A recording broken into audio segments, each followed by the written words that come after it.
안녕하세요. 저는 39기 관세사에 합격한 김유진입니다. 안녕하세요. 저는 39회 관세사 자격시험에 합격한 강찬우라고 합니다. 안녕하세요. 39기로 이번에 최종 합격하게 된 이서영이라고 합니다. 반갑습니다. 안녕하세요. 39기 관세사 합격한 최지수라고 합니다. 네, 안녕하세요. 39기 관세사 정요한입니다.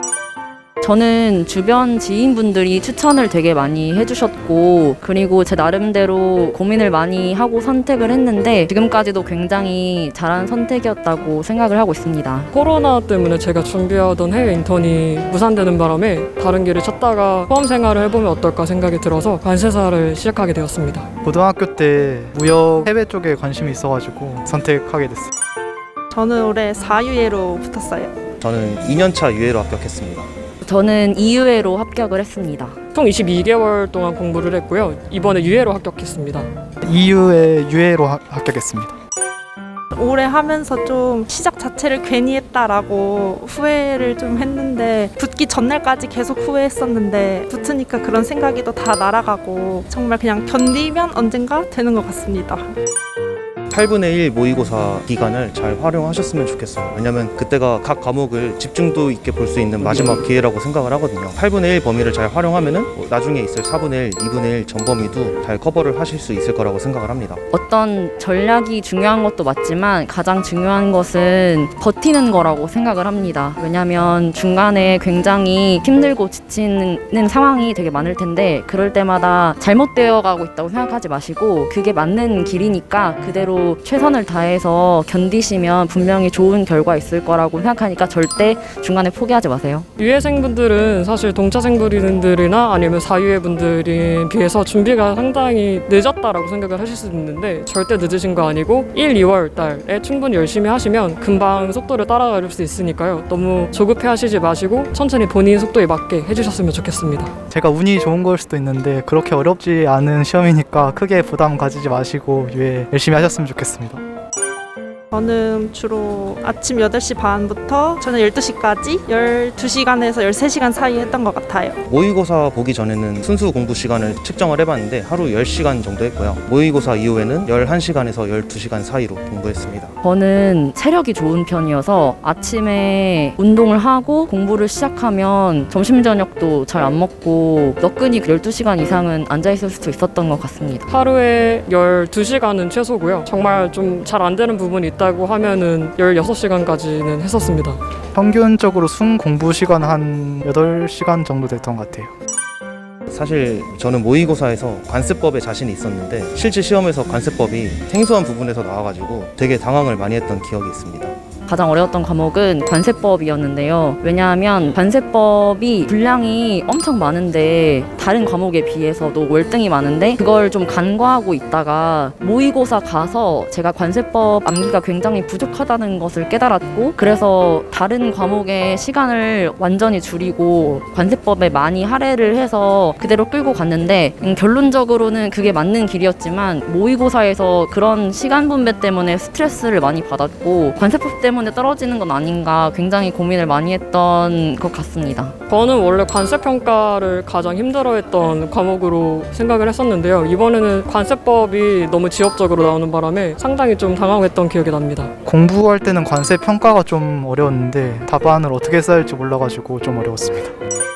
제일 중요한 게 암기인데, 이제 하루라도 놓지 않고 계속 붙잡고 있어야 날아가지 않고 긴 기간 버틸 수 있을 것 같습니다. HS 같은 경우에 저는 처음에 떨어졌을 때 좀 정확도가 너무 부족했다고 생각해서 연차가 쌓일수록 괄호 안에 모든 내용까지 다 외우려고 하다 보니까 암기의 정확도가 훨씬 좋아진 것 같습니다. 각 과목별로 공부 방법이 특별하게 나눠져 있지는 않다라고 생각을 합니다. 어떤 과목을 공부하시든 간에 각 과목을 좀 구조화시키려는 연습을 많이 하셨으면 좋겠어요. 관세법 같은 경우에는 목차를 만드신다거나 HS 같은 경우에는 두문자를 활용하는 방법으로 그렇게 구조화를 시키면은 앞으로 이해하거나 암기하는 데 있어서 더 도움이 많이 될 거라고 생각합니다.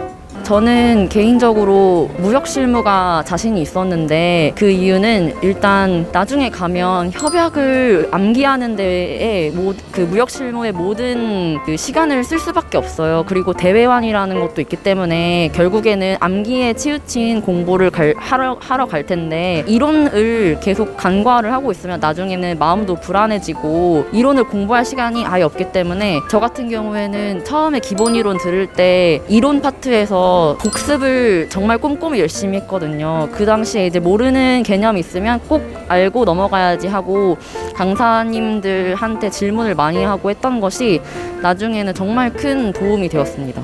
기본서를 하나 적어간 뒤에 계속해서 보는 방법으로 했습니다. 그렇게 되면 책 속의 내용이 머릿속에 이미지가 돼서 어떤 부분에 어떤 내용이 있었는지 해서 체계적으로 정리를 할 수 있는 방법이었고요. 그래서 책 한 권을 오래 보시는 걸 가장 추천드리고 관세법이나 HS 그리고 대의무역법, 외국한거래법 같은 법을 기준으로 하는 과목들은 무조건 법령집을 보셨으면 좋겠어요. 근데 관세법은 법령집 내용이 약간 방대할 수 있기 때문에 그거는 교재를 봤고요. 다른 법이 중요한 과목들은 법령집 위주로 공부했습니다.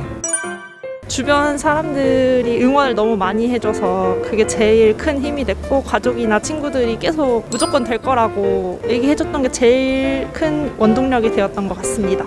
응원해주신 분들이 되게 많아가지고 사실 수험 기간 때 좀 연락을 안 받으려고 노력을 되게 많이 했었는데 그럼에도 불구하고 항상 응원해준 가족이나 친구 분들이 있었기 때문에 제가 이렇게 합격을 할 수 있게 된 것 같습니다. 저는 무조건 운동이라고 생각합니다. 왜냐하면 제가 운동을 좋아하는 편이었는데 수험 생활할 때 그거에 이제 시간을 쓰는 것이 과연 옳은 것인가라는 고민을 잠깐 하기도 했었지만 운동을 하면서 체력을 비축한 덕분에 끝까지 정말 늘어지지 않고 공부할 수 있어서 궁극적으로 보면 정말 잘한 선택이었다고 생각합니다. 토요일날 모의고사가 끝나면 첨삭된 답안지를 수령한 후에 그냥 맛있는 거 먹고 그날은 쉬고 그 다음날부터 다시 달릴 준비를 했던 것 같아요. 저도 오래 공부해서 이렇게 되었으니까 공부 방법을 조금만 더 빨리 찾으신다면 저보다 훨씬 빨리 붙으실 수 있을 거라고 생각합니다. 사실 저도 작년 이맘때를 생각하면은 좀 많이 힘들었던 것 같아요. 제가 가고 있는 이게 맞나 싶기도 하고 또 앞으로 모의고사도 봐야 되는데 암기가 많이 안 돼 있다라는 생각을 많이 하실 것 같아서 많이 힘드실 것 같은데 반복해서 공부하다 보면은 결국에는 다 암기할 수 있거든요. 남아있는 기간 동안 최선을 다하셔서 꼭 좋은 결과가 있으셨으면 좋겠습니다. 감사합니다. 진짜 단 한 가지밖에 없는 것 같아요. 이거는 정말 버티는 사람이 이기는 시험이다. 저도 합격 발표 날 때까지 불합격할 수 있지 않을까 굉장히 불안해하면서 떨었었는데 지금에 와서 돌아보니까 정말 버텼기 때문에 붙었다라는 말밖에는 할 수가 없는 것 같습니다. 그러니까 버텨주시면 붙을 겁니다. 지금도 늦지 않았고요. 언제는 늦지 않았습니다. 계속해서 시작을 하셨으면 좋겠습니다. 열심히 하면은 버티면은 거의 무조건 합격하는 시험이니까 열심히 하셨으면 좋겠습니다.